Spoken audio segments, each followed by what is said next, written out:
All right, guys. So I'm back for part two of quote out of retirement.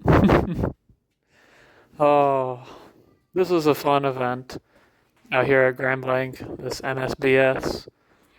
Um, it was pretty interesting after game three. I'm not gonna lie. Through this, oh, there's Coach Corbin. We're walking through the kitchen here as I speak into the into my phone. But anyways, um, yeah, it got kind of interesting after game three. Well, really after game two, I kind of had an idea of what I was doing and, was able to attack from there. And as you see here on lanes three and four, the pattern stretched again. But this time, based on that trip four pin, when I adjusted by slowing down my speed a little bit, it hooked earlier. Wait. Is that a re-rack? Yes, it is. Again, the rack looked kind of funky. Kind of just everything was offset, where the ball was going to hit the pins. I needed to take that there. And yeah, it just, sometimes it pays off, sometimes it doesn't. But, if you have a good look to the pocket, you generally want to take those re-racks. And as you see right there, it probably wouldn't have mattered if I took a re-rack because the ball shaped up nice into the pocket. But, nonetheless, I took it and I threw a very bad shot the next shot and somehow only left 10 pin. But getting back to my question from the other video, I saw many comments. Actually, I saw two comments, both differing. And the person who said that I had a good game one, and a bad game three, they are right about that. They definitely in the previous video they hit all the points. Hey, sir, you want to talk? You want to tell her? Coach Corbin knows. Oh, come here, sir.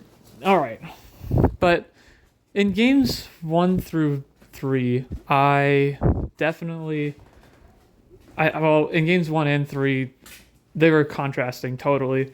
Game 1, I threw it really good. I knew exactly where I was hitting. Oh, sure. It's okay. It's okay. I knew exactly where I was hitting, and I kind of was just fishing, so to speak. I thought I had a good look in practice, kind of. I was still kind of fishing there, but everything was hooking early from right. And so I was like, it's time to move in and everything. And I just kept moving in because it just kept going high and kept going high. And then I had to give it a little bit of loft, and then I had to kind of get it going down the lane. I had to roll it a little bit. I had to pick up the speed. But once I got left enough of the track and I had a forward roll, I knew that I had the look. And thus, as long as I stayed mentally calm, which I did, I knew I was going to, I figured there was a really good chance I was going to get back into the tournament. And I was right, as I shot 299 the next game. And then, I knew exactly what I had on, the third game pair, which was, I knew that I had early friction and push down lane. And I made the adjustments in my head, but not with my body. And that's just literally me being out of practice and being rusty. I know how to do it, but then I don't do it. So it's like misinputting, which is annoying, but also true. But anyways, my man in the comments, he hit it spot on.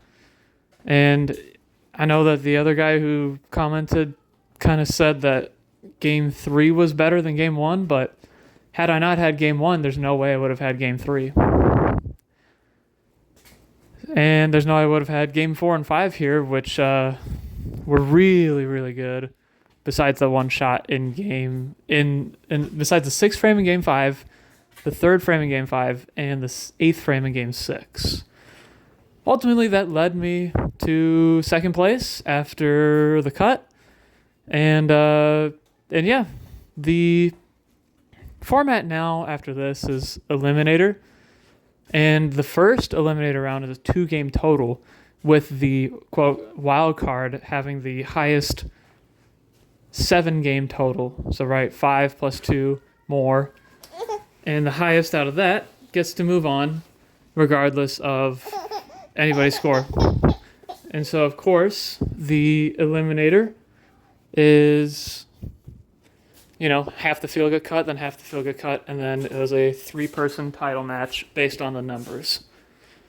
And I'm off to a good start here, and I know that I'm really ahead of the field at this point. All I kind of got to do is just kind of keep doing what I'm doing here. And that is me just moving left, and me just getting left and rolly and keeping my break point in. Just kind of basic bowling from here. But I did notice something about my competitors that I will, again, go over in the next video. And one of them was really, really good, and he was really far left of me. And so I knew that I had to kind of make a change, and I will definitely show you what kind of change I mean. I'm already actually kind of doing it here. Let me know what you think I needed to do in order to play, quote, offense and defense. Give myself the best advantage while kind of trying to, mess up this guy's look. Kind of play sports, so to speak, instead of just bowl. Kind of think how I can give myself the best advantage. So let me know what you think. This guy had a higher rev rate and a slower ball speed, slightly slower ball speed than me, slightly higher rev rate. And so let me know what you think I did in the comments to see if I could kind of get around him, so to speak, or give myself a pretty good advantage. All right. Coach Corbin has said it's time to end the video. Well, he said it several times. And, yeah, I'll see you next time.